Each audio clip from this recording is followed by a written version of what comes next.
Okay, so this is 5.3, interpreting and sketching graphs. So this is where you are going to get a story, a situation. You are going to have to graph it and kind of explain what is happening on this graph. So this is a scuba diver's dive. That is what we are told. We are told that this axis is depth and this is time. So how many minutes did the dive last? So at this point, we are at 0 depth. We go following this line, and this goes up by 2, so this is 30. So how many minutes did the dive last? 30 minutes. At what times did the diver stop their ascent?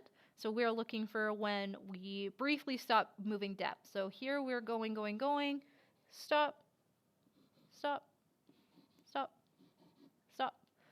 So at 4 minutes and at 10 minutes. What was the greatest depth the diver reached? So at 20 meters. And we stayed there for 4 minutes. So it's just reading graphs and trying to figure out what's going on. This gives us a clue for what all of these are. So if there's a steep increase, a steep decrease, this indicates that there's no change, moderate increase, and it's just kind of like reading these slopes and understanding what these scales are. So each point on this graph represents a bag of popping corn. Which bag is the most expensive? C. And it costs $7. Which bag has the least mass? B, with a mass of probably 500 grams. Which bags have the same mass? D and E, and they have the mass of 1,800 grams. And which bag costs the same? What does this cost? We're looking at A and E for $400. Not $400, $4. That's a very expensive bag of popcorn. I think I was thinking of grams there. Does bag C or bag D have the better value? Well, bag C costs more and has less grams, so bag D has the better value.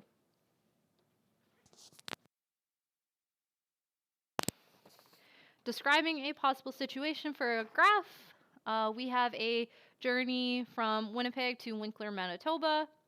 We have from section O to A something happening, A to B, C to D, and E to F. So O to A, origin to A, we have an increase, so we're probably driving.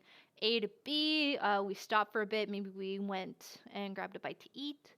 B to C, another increase, we're driving. C to D, we've stopped. Probably made it to Winkler at that point. And D to E, we're probably driving all the way back to Winnipeg.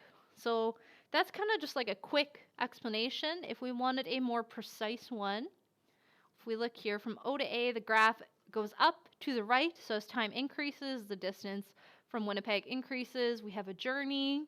In the first hour, the car leaves Winnipeg and travels approximately 65K towards Winkler. So these are just going to be a little bit more precise and explain using the mathematical terms. So this increases, decreases is very important because it's talking about the slope, right? So if we look here, kind of clearing all these away, as the graph goes up and to the right, so as time increases, distance increases. The graph is horizontal, distance stays the same. These are key words that we're looking for. The graph is horizontal, distance stays the same. The graph goes down, so as time increases, the distance decreases. So those are the key words that we're looking for. What I said was more of like a description of the journey without talking about like the actual kilometers and time. Sketching a graph for a given situation. Samuel went on a bike ride. He accelerated till he reached a speed, then cycled and arrived at the bottom of a hill and speed decreased. So I grabbed this And this is a good example. So if we are talking about each of these segments from O to A, Samuel's speed increases from 0 to 20, so the segment goes up and to the right. A to B, Sam cycles at approximately the same speed for 30 minutes. His speed does not change, so the segment is horizontal. Samuel's speed decreases to 5 kilometers per hour, so the segment goes down to the right steeply. Samuel cycles uphill at approximately 5 kilometers for 10 minutes. Speed does not change, so the segment is horizontal. Samuel slows down to 0 kilometers per hour, so his speed decreases and the segment goes down and to the right. And Samuel remains stopped at 0 kilometers for 10 minutes, so the segment is horizontal. For a section like this, I might recommend typing, I might recommend using shorthand, but make sure to answer each question in full.